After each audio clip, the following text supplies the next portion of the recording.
Price lord. நான் pastor Roshan Shan. அதிர்ச்சி காணொளி. உலகமெங்கிலும் காட்சியளித்த இயேசு கிறிஸ்துவின் உருவங்கள். பல இடங்களிலே ஜனங்கள் அந்த காட்சியை கண்டு அதிர்ந்து வியந்து போயிருக்கிறார்கள். இதோ இந்த காணொளியில அப்படிப்பட்ட காட்சிகளை நாங்கள் உங்களுக்கு காட்டி இதை குறித்ததான உண்மை தன்மையை குறித்து பேசவிருக்கிறேன். என் அருமை சகோதரனே, 2000 வருடத்துக்கு முன்பதாக பிறந்து வாழ்ந்து எடுத்துக்கொள்ளப்பட்ட இயேசு கிறிஸ்துவை நீங்களோ நானோ பார்க்க வாய்ப்பில்லை. இயேசு கிறிஸ்து இந்த உலகத்தை ரட்சிக்க வந்தார் என்று நாம் விசுவாசிக்கிறோம். 2ஆம் வருகையிலே திரும்பவும் வருவேன், உங்களை என்னோடு கூட்டி சேர்ப்பேன் என்று அவர் சொல்லியிருக்கிறார். இப்படி அனைத்தையும் தெளிவாக வேதத்தில் இருக்கும் பொழுது இந்த காட்சிகள் நம்மை ஏன் சலனப்படுத்துது? ஒருவேளை இதன் உண்மைத்தன்மை என்ன? உண்மையா பொய்யா? இது எல்லாம் கிறிஸ்தவர்கள் வாழுகிற இடங்களிலே, தேவாலயங்களிலே தேவத்துவத்தை அடையாளங்களாக காட்டி நடக்குதே. இதன் காரியங்கள் எல்லாம் என்ன? இது நம்மை வஞ்சிக்குதா, இல்லை நம்மை விசுவாசத்துல இன்னும் அதிகமாய் அவரை நம்ப செய்தா? இந்த காரியங்களைத்தான் இந்த காணொலியிலே நான் பேசவிருக்கிறேன். இந்த காணொலியை பார்க்க விருப்பம் உள்ளவர்கள் என்னோட தொடர்ந்து பாருங்க. வாங்க காணொலிக்குள்ள போகலாம்.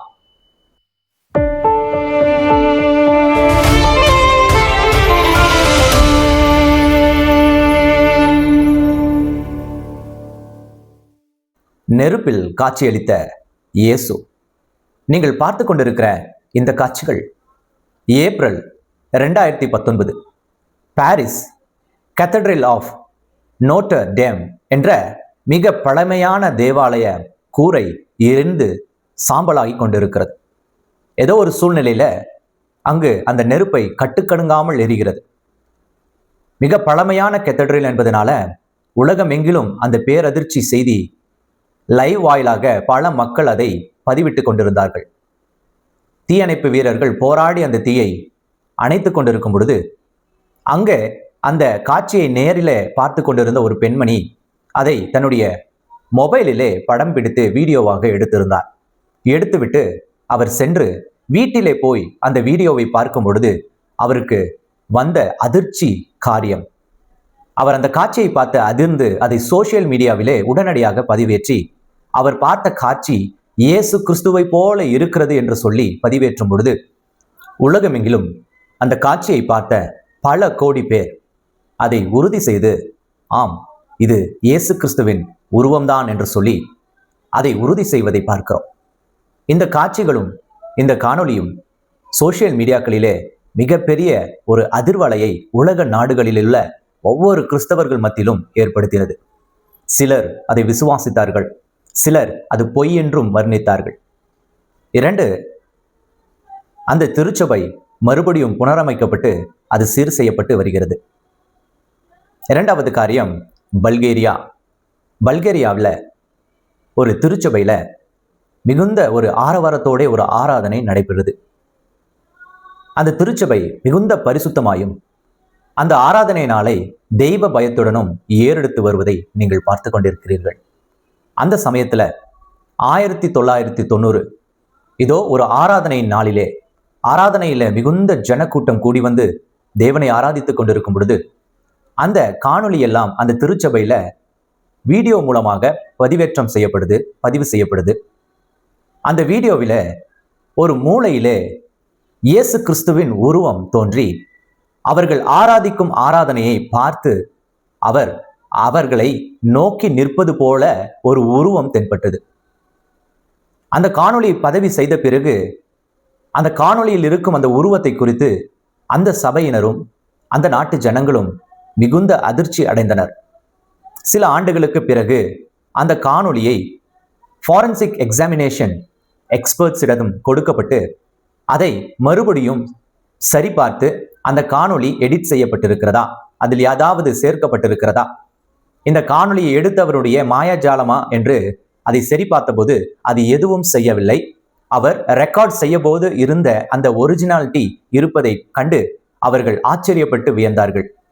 மறுபடியுமாய் இன்னொரு இடத்துல இயேசு கிறிஸ்துவினுடைய ஒரு உருவம் தோன்றினது என்று சொல்லி அந்த ஜனங்கள் ஆர்ப்பரிக்கிறார்கள். 3, இயேசு கிறிஸ்து வானத்திலே தோன்றினார். ஜீசஸ் இன் த கிளவுட்ஸ். சில ஆண்டுகளுக்கு முன்பு அர்ஜென்டினாவில் ஒரு பெண் தன்னுடைய தின வேலையை தன்னுடைய வாசலிலே செய்து கொண்டிருக்கும் பொழுது அவர் எதர்ச்சியாக வானத்தை அண்ணாந்து பார்க்கும் பொழுது அவர் கண்ட காட்சி தன்னை அதிர்ச்சி அடைய செய்தது. தன்னுடைய பாக்கெட்ல இருந்த அந்த மொபைலை எடுத்து உடனடியாக அந்த காட்சியை அவர் வீடியோவாக பதிவு செய்து அந்த காட்சியை திரும்ப திரும்ப பார்க்கும் பொழுது அவர் பார்த்த அதிர்ச்சியான காட்சியை இதோ நீங்களும் பார்த்து கொண்டிருக்கிறீர்கள். ஆம், அந்த காட்சியில இயேசு கிறிஸ்துவினுடைய ஒரு உருவம் மேகத்துல தோன்றி தன்னுடைய 2 கரங்களை நீட்டி அரவணைப்பது போல காட்சி அளிக்கிறது. அதை பார்த்த அந்த பெண் அங்கேயே மயங்கி விழுந்து, இதோ அந்த காட்சி தனக்காக இயேசு கிறிஸ்து தோன்றினார் என்ற நம்பும்படிக்காய் இருந்தது என்று சொல்லி அதை சோசியல் மீடியாக்களிலே பகிர்ந்ததையும் இதோ இந்த காணொளி வாயிலாக உங்களுக்கு காட்ட விரும்புகிறேன்.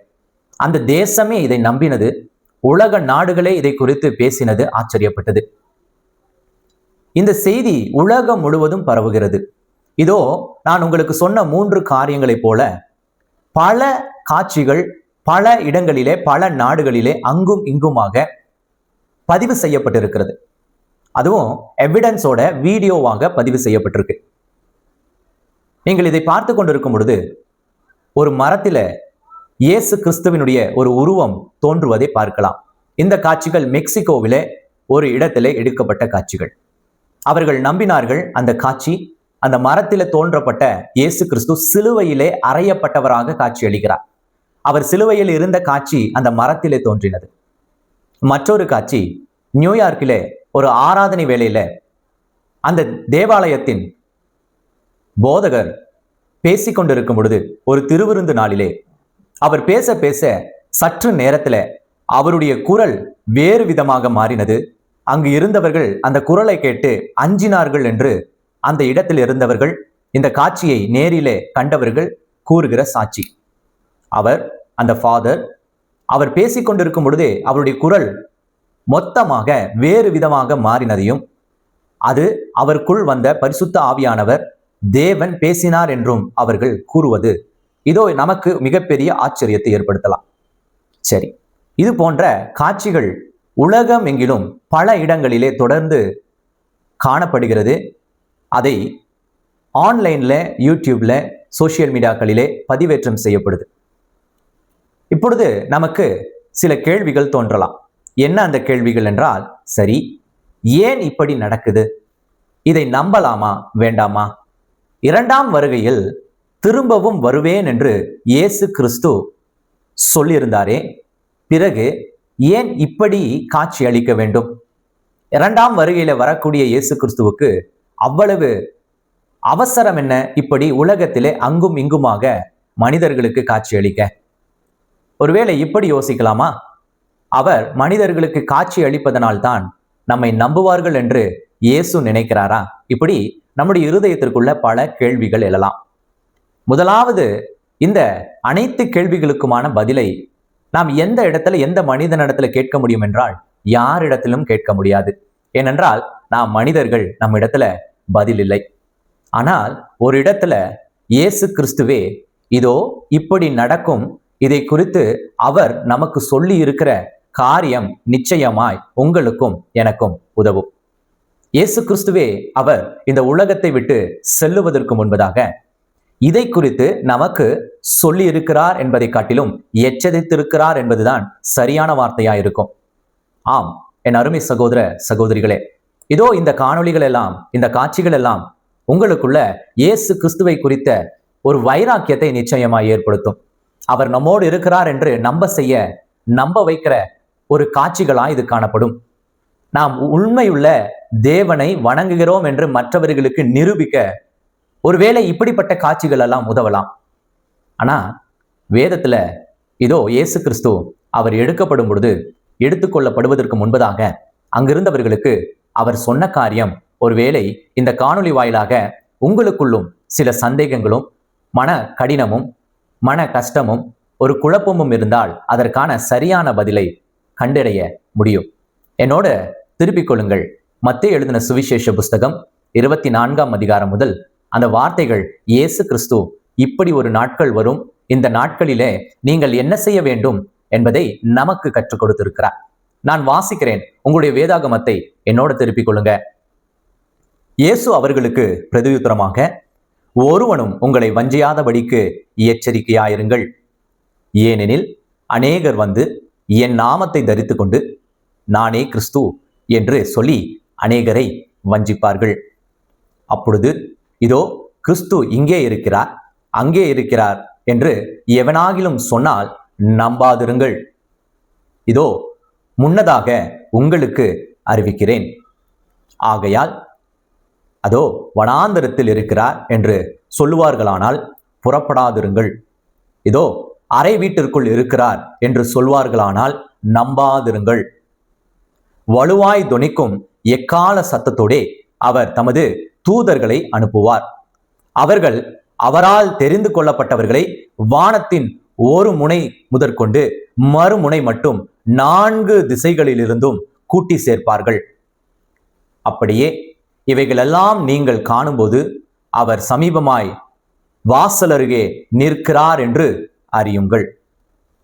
இதுதான் இயேசு கிறிஸ்து இதோ உங்களுக்கும் எனக்கும் கொடுத்து சென்ற வேதாகமத்துல அவர் நம்மை எச்சரித்திருக்கிற வார்த்தை.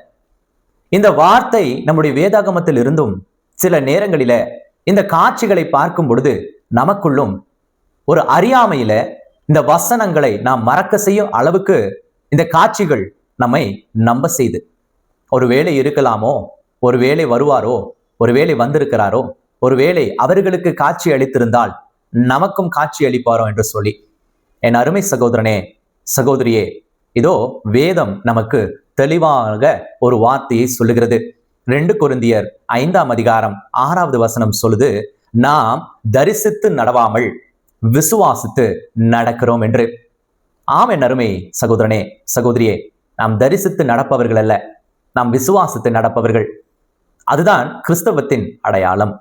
ஒன்றை காண்பதன் மூலமாய் ஒரு விசுவாசம் வருவது அது கள்ளத்தனம், அது கள்ளத்தனம்.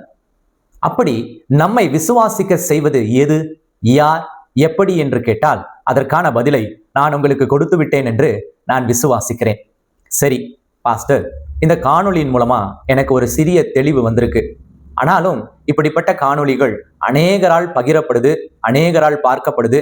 அந்த காணொளியில போய் ஜெப குறிப்புகளையும் அனுப்புறாங்க, எங்களுக்காக ஜெபிங்கன்னு சொல்றாங்க, ஜீசஸ் இஸ் ட்ரூன்னு சொல்றாங்க. இப்படி அவர்கள் நம்பும் வார்த்தைகளையும் இயேசு கிறிஸ்துவின் மீது வைத்திருக்கிற அன்பையும் கமெண்ட் வாயிலாக தெரிவிக்கிறார்களே, இவர்களெல்லாம் எப்படி என்ன செய்ய முடியும்? அவர்கள் அந்த காணொளியை முழுவதுமாய் பார்த்து ஒருவேளை நமக்கும் காட்சி அளிப்பாரோ என்று நம்பினால் அவர்களுடைய நிலை என்ன என்று நீங்கள் கேட்கலாம்.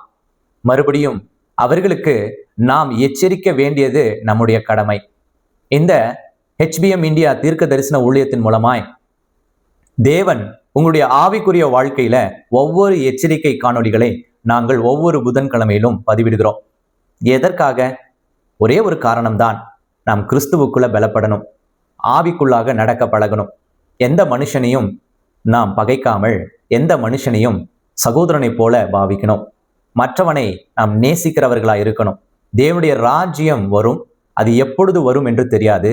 எப்படி வந்தாலும் எப்பொழுது வந்தாலும் நாம் ஆயத்தமா இருக்க அவர் நமக்காக கொடுத்த அவருடைய வார்த்தையாகிய வேதத்தை இருதயத்துல வைத்திருக்கணும்.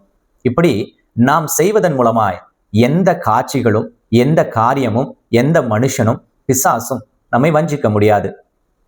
இதன் பிரகாரமாய் நாம் செய்ய வேண்டியது என்ன சகோதரனே? வேதத்தை தியானி, வேதத்தை தியானிக்க பழகு. ஒரு நாளுக்கு ஒரு முறையாவது வேதத்தை திற, அதில் இருக்கிற காரியங்களை அறிந்து கொள். ஒருவேளை மனுஷனுடைய உனக்கு பிடிக்காமல் இருக்கலாம், வேதத்தை கற்றுக் கொடுப்பவர்கள் உனக்கு பிரியப்படாமல் இருக்கலாம். நீ உன் கையில் இருக்கிற வேதத்தை திறந்து வாசி, அதற்குள் இருக்கிற ஞானத்தை கற்றுக்கொள். அந்த ஞானம் உன்னை இந்த உலகத்தின் கிரியைகளிலிருந்து வஞ்சனைகளிலிருந்து தப்புவிக்கும். நிச்சயமாய் இந்த காணொளி உங்களை பிரியப்படுத்தி இருக்கும், உங்களுக்கு ஒரு தெளிவை கொடுத்திருக்கும் என்று கிறிஸ்துவுக்குள் விசுவாசிக்கிறேன். ஒருவேளை இது பிரயோஜனமா இருந்தால் நீங்கள் பெற்ற பிரயோஜனத்தை உங்கள் நண்பர்களுக்கு, உங்கள் குடும்பங்களுக்கு, உங்களுடைய குழுக்களுக்கு பகிர்ந்து கொள்ளுங்க. இந்த காணொளி மூலமாய் இந்த சுவிசேஷத்தை உங்களுக்கு அறிவிப்பதிலே நான் கிறிஸ்துவுக்குள் மிகுந்த மகிழ்ச்சி அடைகிறேன். தவறாமல் பகிர்ந்து கொள்ளுங்க. சப்ஸ்கிரைப் செய்து ஒன் காடை சப்போர்ட் செய்யுங்க. தேவன் உங்களை ஆசீர்வதிப்பாராக. நான் உங்கள் ஊழியன் Roshan Shan. God bless you. God bless you.